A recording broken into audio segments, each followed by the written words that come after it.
న్యాయాధిపతుల గ్రంథము 9వ అధ్యాయం 14వ వచనం కూడా చూద్దాం. అప్పుడు చెట్లన్నీయు నీవు వచ్చి మమ్మును ఏలుమని ముండ్ల పొద యొద్ద మనవి చేయగా, ఆ పై వచనాలు మనం చూస్తే 12వ వచనం నుండి కూడా మనకు రాయబడింది. 12, 11, 10వ వచనం వరకు కూడా ఉంది. అంటే ఇది గిద్యోను యొక్క తన కుమారుడైన అబీమెలెకును గురించి గిద్యోను తన కుమారుడు చిన్న కుమారుడు చెప్తున్నటువంటి కథగా మనము చూస్తూ ఉన్నాం. ఇది ఏంటి అంటే ఈ యొక్క ప్రజలందరూ కూడా ఎవరిని ఆశ్రయించారు అంటే గిద్యోను అబ్షాలోము ఏ విధంగా అయితే చెడ్డ తరము వారిని సిద్ధము చేసుకున్నాడు, అలాగే ఇతను కూడా కొంతమంది చెడ్డవారితో సవాసము చేసి చెడ్డ విధానమైనటువంటి స్థితిలో ఉండి ఈ తండ్రి చనిపోయిన తరువాత, అనగా గిద్యోను చనిపోయిన తరువాత ఈ న్యాయాధిపతిగా ఇతన్ని ప్రజలు ఎన్నుకుంటారు. ఆ సమయంలో తన అన్న గురించి తమ్ముడు రాస్తున్నటువంటి మాటలుగా మనం చూస్తున్నాం. అంటే అతను ఒక ముళ్ళ కంచె వలె ఉన్నాడు అని చెప్తున్న మాటలు మనం చూస్తూ ఉన్నాం. అక్కడ 10వ వచనంలో 9వ వచనంలో అంటాడు, మమ్మను ఏలుమని ఒలివ చెట్టును అడగగా, ఒలివ చెట్టే దేవునిని మానవులను దేని వలన నరులు సన్మానించుదురో ఆనా తైలము నీయక మాని చెట్ల మీద నేను రాజునయ్యుందునా అంటదా. ఈ న్యాయాధిపతుల గ్రంథము 9వ అధ్యాయము 9వ వచనం నుండి 13వ వచనం వరకు, దాదాపు 15 వచనం వరకు కూడా మనము అక్కడ ఏం చూస్తాము అంటే ఈ ముండ్ల అనగా చెట్ల గురించి రాయబడింది. ఈ 4 రకాలైనటువంటి చెట్లు, మొదటిది ఒలివ చెట్టే, రెండవది అంజూరపు చెట్టే, మూడవది ద్రాక్ష చెట్టే, తర్వాత 4వది ముళ్ళ చెట్టే అని రాయబడింది. ఈ 4 చెట్ల గురించి రాయబడిన విషయం ఏమిటి అంటే ఈ చెట్లు అనగా ఇశ్రాయేలు ప్రజలకు సూచనగా కనపడుతూ ఉంది. మనకి చెట్లను ఎవరితో పోల్చాడు? మనుషులతో పోల్చాడు, ఇశ్రాయేలు ప్రజలతో పోల్చాడు. అందుకే అంటాడు కదా కీర్తనల గ్రంథం 1వ అధ్యాయము 3వ వచనం,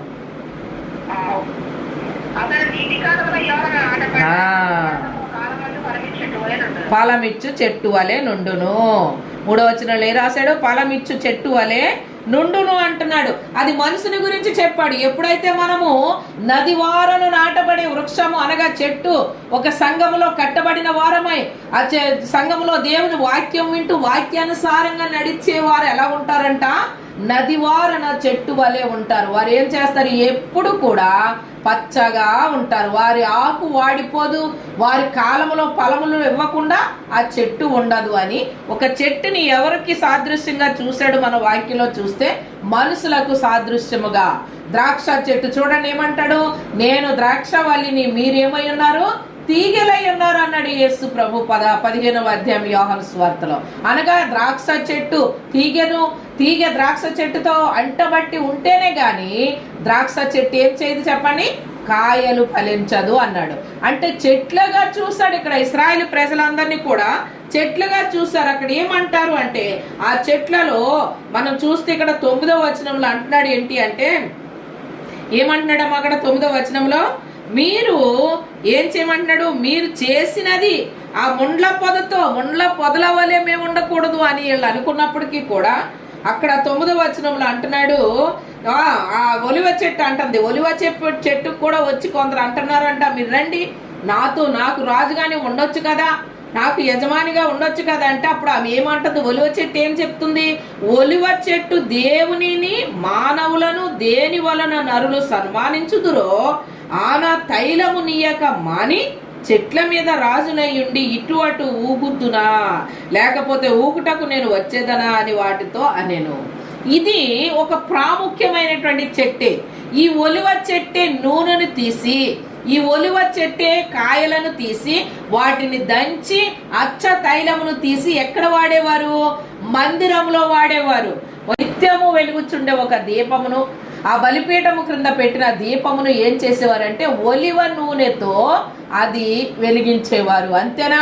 ఈ ఒలివ నూనెతోనే తైలాభిషేకం కూడా చేసేవారు. ఈ ఒలివ నూనె ప్రతి దానికి కూడా ఉపయోగపడేది. ఆ కాలములో ఒలివ నూనె వంట తినేవారు. అంటే ప్రజలకు ఉపయోగపడినటువంటి ఒక మంచి తైలముగా మనము చూస్తూ ఉన్నాం. కానీ ఈ ఒలివ చెట్టు కూడా నేను రాజుగా ఉండటానికి ఇష్టపడను, నేను దేవునికి మానవులకి మంచిగా ఉన్నాను, నన్ను మీరు ఎందుకు రాజుగా చేయాలనుకుంటున్నారు? ఏ నాయకుడు కూడా ప్రజలకు మంచిగా ఉండలేడు ప్రియ దేవుని బిడ్డ. దాని గురించి ఆ చెట్టు వివరిస్తున్నట్లు చూస్తున్నాం. అప్పుడు మరలా ఇంకా 10వ వచనంలో చూస్తే, అప్పుడు చెట్లు నీవు వచ్చి మమ్మను ఏలుమని అంజూరపు చెట్టును అడుగగా, ఒక చెట్టు అయిపోయింది, రెండవ చెట్టు దగ్గరికి వచ్చి ఇప్పుడు అంజూరపు చెట్టును కూడా అడుగుతున్నారంట. అప్పుడు అంజూరపు చెట్టు ఏమంటుంది? అంజూరపు చెట్ల మీద రాజునయ్యుండి ఇటు అటు ఊగుటకు నా ప్రియమును నా మంచి ఫలములను నేను ఇయ్యక మానుదునా అని వాటితో అనేను. అప్పుడు ఈ చెట్టు కూడా ఏమంటుందంటే, నేను మంచి పళ్ళనిస్తుంటాను. ఈ అంజూరపు పళ్ళు తింటూ ఉంటారు. అంజూరపు పళ్ళు అంటే మీకు ఇప్పుడు కూడా మనకు వస్తూనే ఉంటాయి. ఓ తాడుతో కట్టి అమ్ముతూ ఉంటారు అంజీరు కాయలు. అవి చాలా రేట్ అయ్యి. అంచేత ఆ అంజూరపు పళ్ళు మనుషులకు ఎంతో ఉపయోగపడే పళ్ళు. అవి నేను మంచి కాయలు కాసి ప్రజలకు ఉపయోగపడుతున్నాను, కానీ నేను వచ్చి ఇలాంటి విషయాల్లో నేను ఉండను, నేను ఏలటానికి ఇష్టపడను అని అంజూరపు చెట్టు కూడా చెప్పినట్లు చూస్తున్నాం. అలాగే మనం చూస్తే ద్రాక్ష చెట్టు కూడా అదే అంటుంది. ఏమంటుంది? 13వ వచనంలో చూడండి, దేవుని నేను మానవులను సంతోషపెట్టు నా ద్రాక్ష రసమును నేను ఇయ్యక మాని చెట్ల మీద రాజనయ్యుండి ఇటు అటు ఊగుటకు నేను వచ్చేదనా అని వాటితో నేను. ఈ ద్రాక్ష చెట్టు ఏం చేస్తుంది అంట? మనుషులను దేవునిని సంతోషపరుస్తుందంట. అంటే దేవునిని అనగా ఏమన్నాడు? దేవుని యొక్క ఆ రక్తమును ఒలికించిన తరువాత ఆయన రక్తమును మనకు ద్రాక్షారసముగా ఇచ్చాడని రాయబడింది. ఈ ద్రాక్షారసము చేత మనం ఏం చేస్తున్నాము? దేవునిని మానవులని సంతోషపరుస్తున్నాను కనుక ఈ ద్రాక్షారసమునని నేను ఇటు అటు తిరగటానికి వెళ్ళను. అంటే ఒక నాయకుడిగా ఉండాలి, ఒక యజమానిగా ఉండాలంటే ఏం చేయాలి? అటు ఇటు తిరుగుతూ ఉండాలి అని చెట్ల యొక్క ఆలోచనగా మనకు కనపడుతుంది. చివరకు వచ్చేటప్పటికి మనం చూద్దాం 14వ వచనంలో, అప్పుడు చెట్లన్నీ నీవు వచ్చి మమ్మను ఏలుమని ముండ్ల పొద మనవి చేయగా. ముండ్ల పొద 15వ వచనానికి ఇప్పుడు రండి. 15వ వచనంలో ముండ్ల పొద, మీరు నిజముగా నన్ను మీ మీద రాజుగా నియమించుకొనగోరిన ఎడల రండి నా నీడను ఆశ్రయించుడి, లేదా అగ్ని నాలో నుండి బయలుదేరి లెబానోను దేవదారు చెట్లను కాల్చివేయనని చెట్లతో చెప్పెను. ఏమంటుంది ఇప్పుడు ఈ ముండ్ల పొద చెట్టు? ఏమంటుంది చూడండి ప్రియ దేవుని బిడ్డ, అన్ని అర్హతలు మూడు చెట్లకి కూడా మంచి అర్హతలు ఉన్నాయి. వారు దేవుని మహిమపరుస్తున్నారు, దేవుని సేవిస్తున్నారు, దేవుని ఆరాధిస్తూ ఉన్నాయి. దేవుని పనికిని మనుషులకు సంతోషపరిచే చెట్లుగా ఉన్నప్పటికీ కూడా ఆ చెట్లు మరలా వచ్చి ఈ చెట్టుని ఎప్పుడైతే వాళ్ళు ఆశ్రయించారో, ఈ చెట్టు దగ్గరికి ఎప్పుడైతే వారు వచ్చి ఈ విధంగా చెప్పారు, అప్పుడు ఆ చెట్టు అంటుందట, రండి నా నీడను ఆశ్రయించుడి.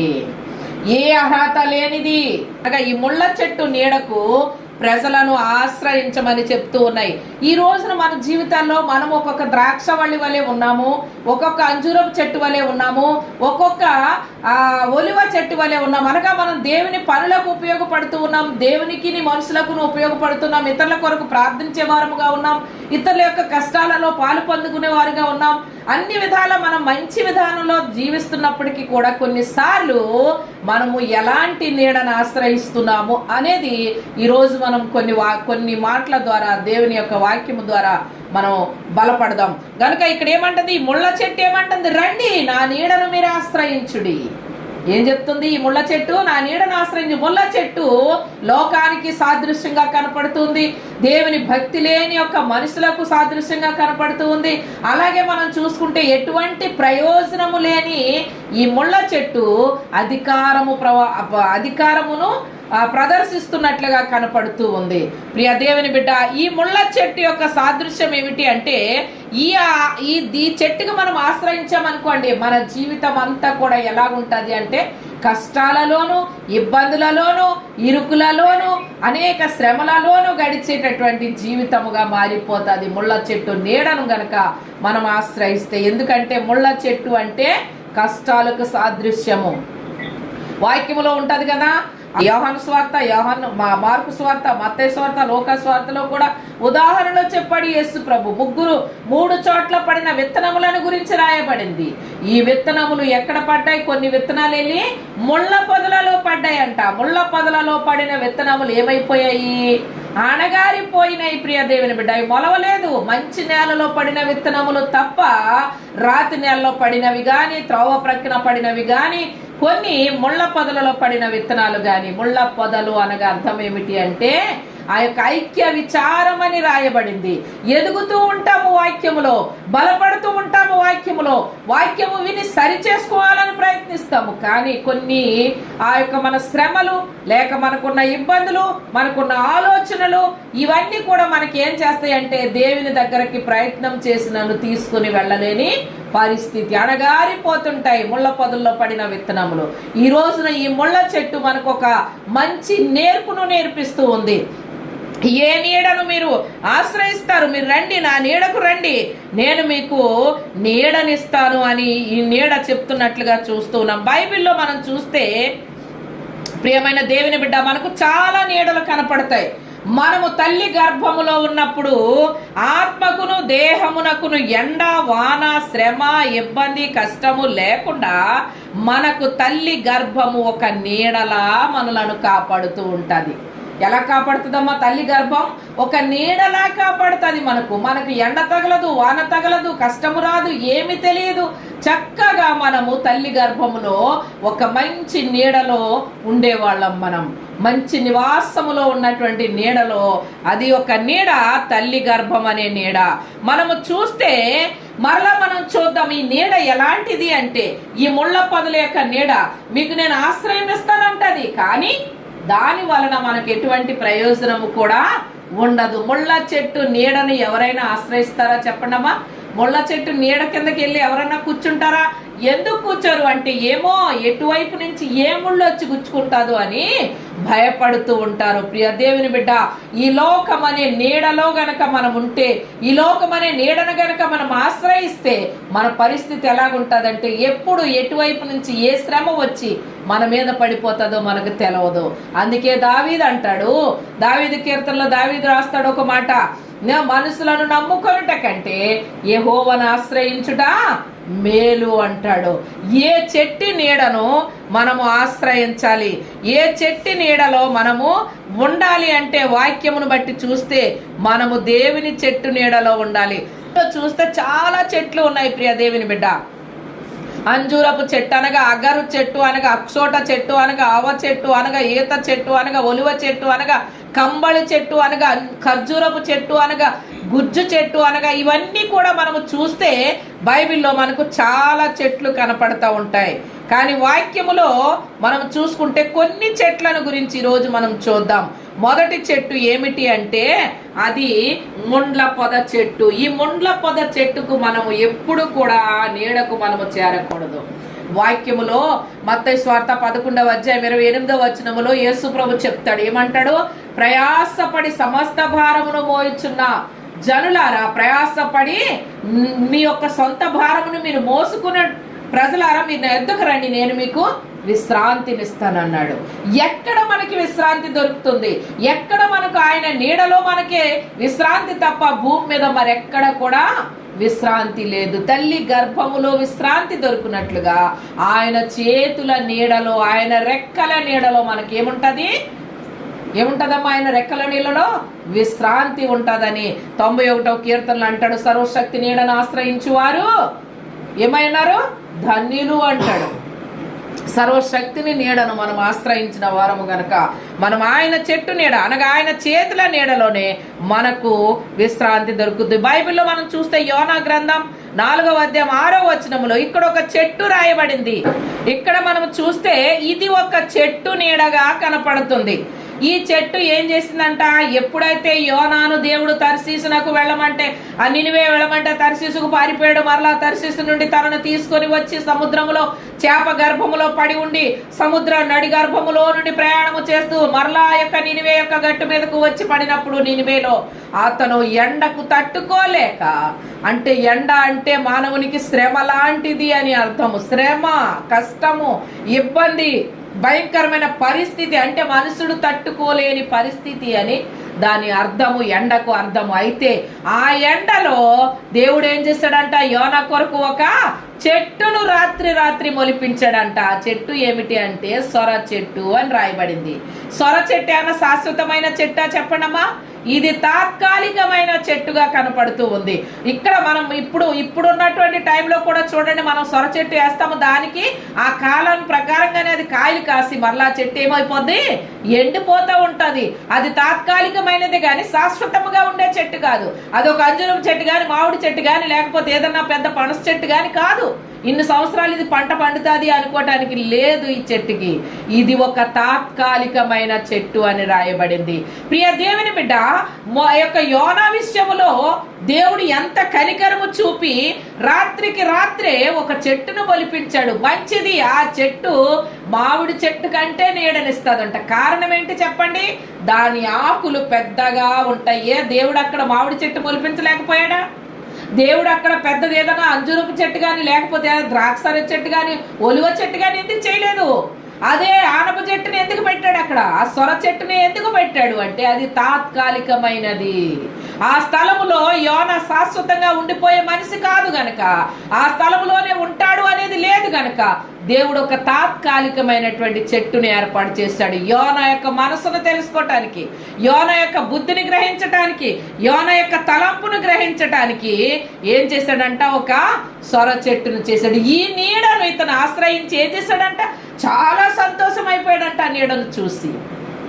ఈ రోజున మన జీవితాల్లో కూడా తాత్కాలికమైనటువంటి చెట్టు అనగా మన బంధువులని, మన చుట్టాలని, మన యొక్క స్నేహితులని, బంధుమిత్రులని, తల్లిదండ్రులని ఇటువంటి నీడలో ఉన్నప్పుడు మనము చాలా సంతోషిస్తూ ఉంటాం. చూడండి, యవన కాలంలో పసిపిల్లల నుండి యవన కాలం వరకు ఆడపిల్లలు అవనివ్వండి, మగపిల్లలు అవనివ్వండి, తల్లిదండ్రులు నీడలో ఉన్న పిల్లలు ఎంతో సంతోషంగా ఉంటారు. వారు ఎంతో ఆనందంగా ఉంటారు. వారి కష్టం అంటే తెలవదు, వారికి శ్రమ అంటే తెలవదు, దుఃఖం అంటే ఏంటో తెలవదు, చాలా సంతోషంగా ఉంటారు. ఎప్పుడైతే వివాహం జరిగి వారు ఒక ఇల్లు కట్టబడతారో అప్పుడు వారికి శ్రమ అంటే ఏంటో తెలుస్తుంది. కనుక ప్రియ దేవుని బిడ్డ, తల్లిదండ్రుల యొక్క నీడ తాత్కాలికమైనది. మనకి లోకములో ఉన్నటువంటి బంధుమిత్రులు అవనివ్వండి, మన స్నేహితులు అవనివ్వండి, మన రక్త సంబంధాలు అవనివ్వండి, ప్రాణము పెట్టిన వారు అవనివ్వండి, మనకు చూస్తున్నావు నువ్వంటే నాకు ప్రాణం అన్న స్నేహితులు కూడా చాలా మంది కనపడతారు.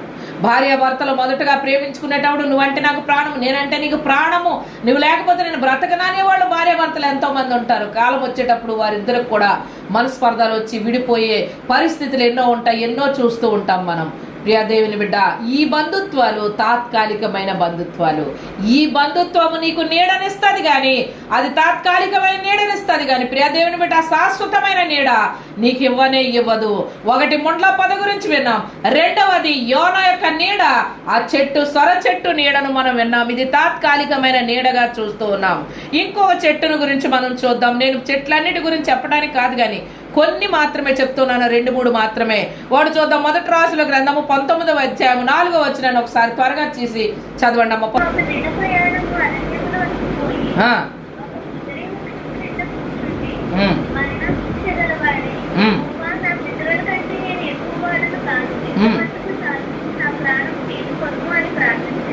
కింద వచనం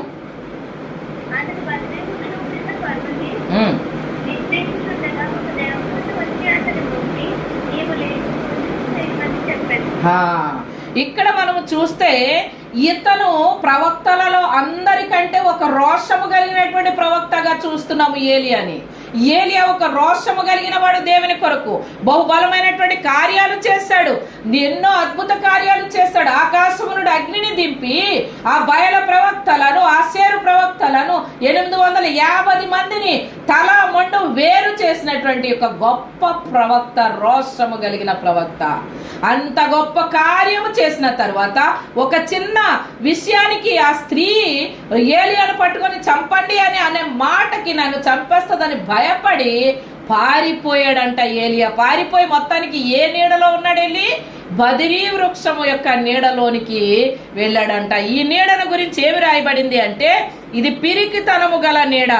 ఈ నీడలో పిరికితనము, భయము, బెదురు, వణుకు ఉంటుంది తప్ప ఈ నీడలో ఎటువంటి యొక్క ప్రయోజనము లేదని స్పష్టంగా ఆ నీడను గురించి రాయబడింది. ప్రియ దేవుని బిడ్డ, ఈ భయపడిపోయాడు. ఈ రోజున దేవుని బిడ్డలమైన మనము మన జీవితాల్లో ఒక కష్టం, ఒక బాధ, ఒక శ్రమ, ఒక ఇబ్బంది వచ్చిన తర్వాత మనం వెంటనే దేవుని ఆశ్రయించకుండా దేవుని నీడలో నుండి మరో నీడకి వెళ్ళటానికి ప్రయత్నిస్తూ ఉంటాం. ఎవరెవరివ్వండి, మనకు సహాయం చేసే వాళ్ళ నీడకు మనం వెళ్ళిపోవాలని చూస్తాం. లేకపోతే మనకు సహాయం చేయ వాళ్ళు ఉన్నారు కదా, మనకు భయం ఏముందా అని వెళ్ళిపోతూ ఉంటాము దేవుని నీడను ప్రక్కన పెట్టి. అయితే ఆ నీడ మనకు తాత్కాలికమైన ఓదార్పునిస్తుంది కానీ మనకు శాశ్వతమైన ఓదార్పుని ఇవ్వదు. ప్రియ దేవుని బిడ్డ, ఎప్పుడు కూడా మనకు శాశ్వతమైన నీడని ఇవ్వటానికి ఇష్టపడదు. ఎందుకంటే ఏదో ఒకటి చెప్పి మనల్ని భయపెట్టడానికి, భయములో నుండి బయటకు తీసుకురావడానికి ప్రయత్నిస్తారు తప్ప మనకు సహాయం చేయటానికి ప్రయత్నించారు. మరలా అక్కడికి దేవుడైన యెహోవా దూతను పంపి ఏలియాను బదిరి వృక్షం క్రింద రెస్ట్ తీసుకుంటున్నాడు, నిద్రపోతూ ఉన్నాడు. అప్పుడు లేపి తనకి కూర్చోబెట్టి ఏం చెప్పింది, ఆ యొక్క మంచినీళ్లను త్రాగి ఆ రొట్టెను తినమని మరలా ప్రయాణము చేసింది. మన కష్టములో మనకు ఆహారమును పెట్టువాడు దేవుడు, మన ఇబ్బందులలో ఏడ్చేవాడు యేసయ్య మన కొరకు, మన కష్టములో మనకు ఓదార్పునిచ్చేవాడు. ప్రియ దేవుని బిడ్డ, ఎంతమంది మనకున్నా, మన బంధువులైనా స్నేహాలైనా మన యొక్క సొంత మన రక్తం పంచుకొని పుట్టిన మనవారైనా సరే మన కష్టం వస్తే విడిచిపెడతారు. గత 3 సంవత్సరాల క్రిందట చూడండి, కరోనా కాలంలో 2019 మొదలుకొని 22వ సంవత్సరం వరకు కూడా కష్టాల్లో ఉన్న వారిని ఎవ్వరూ ఆదుకోలేకపోయారు. వేల కొద్ది కోట్ల కొలది ప్రజలు భూమి మీద నుంచి వెళ్ళిపోయారు. ఇరుగు లేదు, పొరుగు లేదు, తల్లి లేదు, బిడ్డ లేదు, స్నేహం లేదు, బంధువులు లేరు, ఎవరు వచ్చి ఎవరిని ఓదార్చలేకపోయారు. అటువంటి కాలములో ఎవరి నీడ అవసరమైంది ప్రజలకు? దేవునిని ఎవరైతే ఆశ్రయించారో, దేవునిని ఎవరైతే నీడగా చేసుకున్నారో ఆ నీడలో దేవుడు వారిని బాగు చేసి స్వస్థపరచి నేటి దినాన సజీవ సాక్షులుగా ఎందరినో నిలబెట్టుకున్నాడు. ప్రియ దేవుని బిడ్డ, ఆ సమయము ఏ నీడ పని చేయలేదు, ఏ నీడలో ఉన్నవారు కూడా సహాయం చేయడానికి రాలేకపోయారు.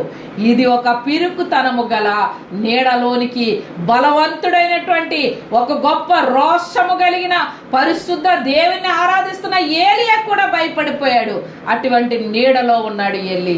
ఈ రోజున మనం ఎంతండి, మన పరిస్థితి ఎంత? మనం భక్తి అనుకుంటున్నాం, మనం భాషలు మాట్లాడి ప్రార్థన చేస్తున్నాం, లేకపోతే వారానికి 2 సార్లు ఉపవాసం ఉండి నెలకు 4 సార్లు ఉపవాసం ఉండి ప్రార్థన చేస్తున్నాను కదా, నాకేంటి ఇబ్బంది అనుకునే మనము కూడా ఒకసారి ఆలోచించాలి. పరిస్థితి వచ్చేటప్పుడు ఎటువంటి నీడను ఆశ్రయిస్తూ ఉన్నాం. చాలా మంది భర్తలు బలహీనముగా ఉంటారు, భార్యలు ఆత్మీయంగా ఉంటారు, వారి కన్నీటి ప్రార్థన కలిగి ఉంటారు. కానీ వారి భర్తలు వచ్చి ఎంత ఏడితే ఏమైపోతుంది, దేవుడు చేయాలనుకుంటే చేస్తాడు, నువ్వు ఏడ్చి ప్రార్థన చేసినంత మాత్రం అయిపోతుందా అని ఇటువంటి మాటలు మాట్లాడి నొప్పించే భర్తలు ఉంటారు. భర్తలు బలంగా ఉంటే భార్యలు వచ్చి కూడా యోబు భార్య వలె మాట్లాడే వాళ్ళు ఉంటారు. ప్రియ దేవుని బిడ్డ, సహకరించేవారు తక్కువ ఉండొచ్చు. అటువంటి స్థితిలో నువ్వు బలహీనమైపోతావా? అటువంటి స్థితిలో మనం దిగజారిపోతామా? ఎందుకు ఇంకా ప్రార్థన చేయడం, ఎంత ప్రార్థన చేసినా దేవుడు వినటలేదు అనే స్థితిలోనికి దిగజారిపోతే అప్పుడు మనం బద్రి వృక్షాన్ని ఆశ్రయించిన వారం అవుతాము. ప్రియ దేవుని బిడ్డ, అదే విధంగా మనం ఇంకొక విషయాన్ని చూస్తే చూడండి, పరమగీతము 2వ అధ్యాయము 3వ వచనం. ఇక్కడ సలోమాను రాస్తూ ఉన్నాడు.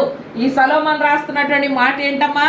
ఈ మాట ఎంత చక్కని మాట అంటే వినటానికి ఇంపుగా ఉంది మాట. చూడండి ఏమన్నాడు, 1వ వచనం నుంచి, నేను షారోను పొలములో పూయ పుష్పము వంటి దానను, లోయలో పుట్టు పద్మము వంటి దానను, బలు రాకాసి చెట్లలో వల్లి పద్మము కనబడినట్లు స్త్రీలలో నా ప్రియురాలు కనబడుచున్నది అని ప్రియురాలు గురించి ప్రియుడు చెప్తే ప్రియుడు గురించి ప్రియురాలు చెప్తుంది. చూడండి, అడవి వృక్షములలో జల్దరు వృక్షం ఎట్లున్నదో పురుషులలో నా ప్రియుడు అట్లున్నాడు. ఆనందభరితమైన నేను అతని నీడను కూర్చుంటేనే అతని ఫలము నా జిహ్వకు మధురము. ప్రియ దేవుని బిడ్డ, చూడండి ఎంత మంచి విషయం ఇక్కడ రాయబడిందో. అసలు దీనికి ఇంక వాడిపోయే స్థితే ఉండదు, చక్కటగా ఇది ఉంటది. దీని యొక్క నీడను ఆశ్రయిస్తే అక్కడ ఏమంటున్నాడు, దాని నీడలో నా ప్రియుడు ఉన్నట్లు ఉంటాడంట. వృక్షం ఎట్లున్నదో పురుషులలో నా ప్రియుడు అట్లున్నాడు. ఈ నీడ యేసు ప్రభు యొక్క నీడ. ప్రియ దేవుని బిడ్డ, ఇంతవరకు మనం చూసిన 3 చెట్లలో నీడ లోకానుసారమైన నీడ, లోకములో ఉన్నటువంటి నీడ ముళ్ళ చెట్టు. ఆ చెట్టు కిందకి వెళితే మనకు మనిషి ఒక మాట మాట్లాడతారు, యేసు ప్రభు నమ్ముకున్నావు కదా.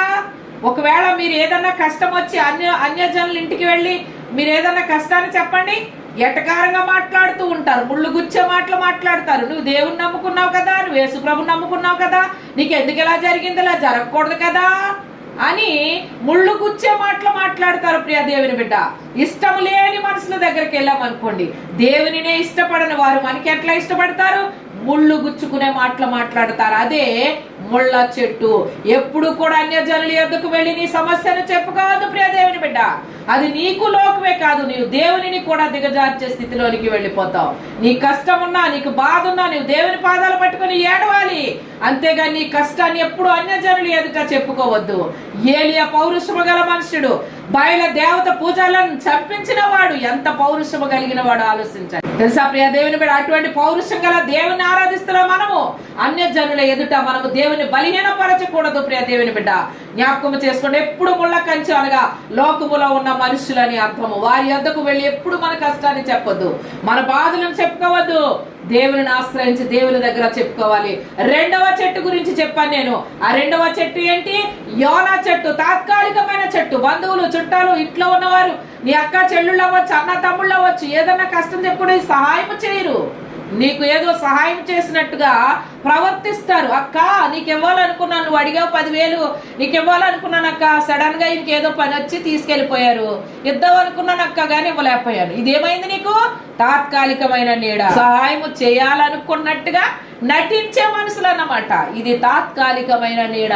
యోన ఆశ్రయించినటువంటి ఆ యొక్క సొర చెట్టు నీడ.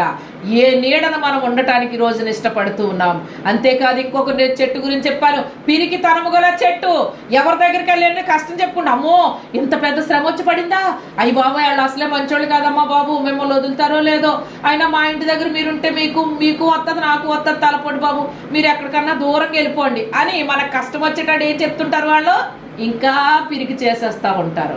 ఈ పిరికితనము గల మనుషుల యొద్దకు వెళ్ళి మన కష్టాన్ని చెప్పుకోకూడదు, వారిని మనం ఆశ్రయించకూడదు.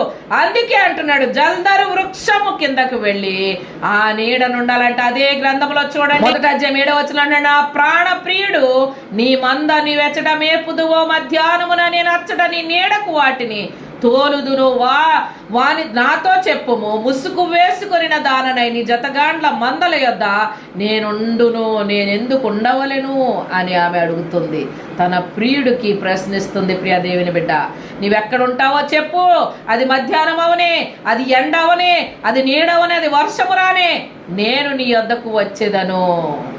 ఎంత మంచి మాటలు ఆలోచించండి. దేవుడు అంటున్నాడు, నీవు నా నీడకు వచ్చిన ఎడల నేను నీకు నా నీడతో కప్పి నా నీడ కింద నీకు ఆశ్రయం ఇస్తాను అంటాడు. మనం చూస్తే కీర్తనలో 36వ అధ్యాయం 7వ వచనంలో అంటాడు, దేవా నీ కృప ఎంతో అమూల్యమైనది, నరులు నీ రెక్కల నీడను ఆశ్రయించుచున్నారు. ఏంటంటది? ఆయన కృప ఎంతో అమూల్యమైనది, నరులు ఆయన రెక్కల నీడలో ఏం చేయబడతారు? కాపాడబడతారు. యోబు చాలా విషయాలు అంటాడు. ప్రియ దేవుని బిడ్డ, మన దినములు నీడ వలె గతించిపోతున్నాయి అంటాడు. ఈ గతించిపోతున్న నీడ వలె గతించిపోతున్న మనము ఏం చేయాలి? ఎవరి నీడను ఉండాలి? దేవుని నీడను ఆశ్రయించాలి. ఈ రోజున ఎవరి నీడను మనం ఆశ్రయిస్తున్నాం? మన తాతలు, ముత్తాతలు, లేకపోతే మన తల్లిదండ్రులు, మన అన్నదమ్ములు సంపాదించిన ఆస్తి వంతులేసి మనకి ఇచ్చిన తర్వాత ఆ ఆస్తియే, ఆ బిజినెస్, ఆ వ్యాపారమే, ఆ పొలమే, ఆ పంటే, దాని మీద వచ్చే రాబడితో బ్రతికితే చాలు, నా పిల్లలకు సరిపోతుందని నిర్ణయించుకుంటున్నామా మనము? లేకపోతే దేవునిని ఆశ్రయించాను, నా ప్రియుడు జల్దలు వృక్షము వలె ఉన్నాడు, నాకెప్పుడు లోటు రాదు, ఆయన నా ప్రియుడు ఎల్లప్పుడూ నడిపిస్తాడనే ఆలోచన మనం కలిగి ఉన్నామా? ఎప్పుడు కూడా దేవుని వైపు చూసేవారముగా ఉండాలి. అదే కీర్తనలో 91:1 అంటున్నాడు, మహోన్నతున చాటున నివసించువాడే సర్వశక్తి నీడను ఆశ్రయించువాడు. ఎవరి నీడ ఆశ్రయమునిస్తుంది అంటే దేవుని నీడ మనకు ఆశ్రయమునిస్తుంది. ప్రియ దేవుని బిడ్డ, దేవుని నీడలో ఏముంటదంట? ఆశ్రయము ఉంటది. ఈ రోజున మనము జీవము కలిగిన చెట్ల క్రింద తిరుగుతూ ఉన్నామా? జీవము కలిగిన నీడకి మనం వెళ్తూ ఉన్నామా? ఆ నీడను ఆశ్రయిస్తున్నామా? ఈ లోకములో ఉన్న ఈ 3 రకాల చెట్ల గురించి ఈ రోజు నేను మీతో మాట్లాడాను. దేవుడు మనతో మాట్లాడాడు. ఇది నాకు కూడా దేవుడు జ్ఞానమును కల్పించాడు. ప్రియ దేవుని బిడ్డ, ఈ చెట్ల నీడకు మనము వెళుతూ ఉన్నాం. దేవుని చెట్ల నీడను ఆశ్రయిస్తూ ఉన్నాం. హోషేయ గ్రంథం 14:7 కూడా ఒక మాట అంటున్నాడు, అతని నీడ యందు నివసించువారు మరలి వత్తురు, ధాన్యము వలె వారు తిరిగి మొలతురు, ద్రాక్ష చెట్టు వలె వారు వికసింతురు, లెబానోను ద్రాక్ష రసము వాసన వలె వారు పరిమళింతురు. దేవునికి మహిమ కలుగును గాక. ఈ రోజున దేవుని నీడలోనికి వద్దాం. ఈ లోకంలో ఉన్న నీడలన్నీ ప్రక్కన పెట్టండి. మీకు ఉండొచ్చు, మీకు ఆస్తి ఉండొచ్చు, మీకు సమస్తం ఉండొచ్చు, ఒకవేళ లేకపోవచ్చు, దీన దశలో మనం ఉండొచ్చు ప్రియ దేవుని బిడ్డ.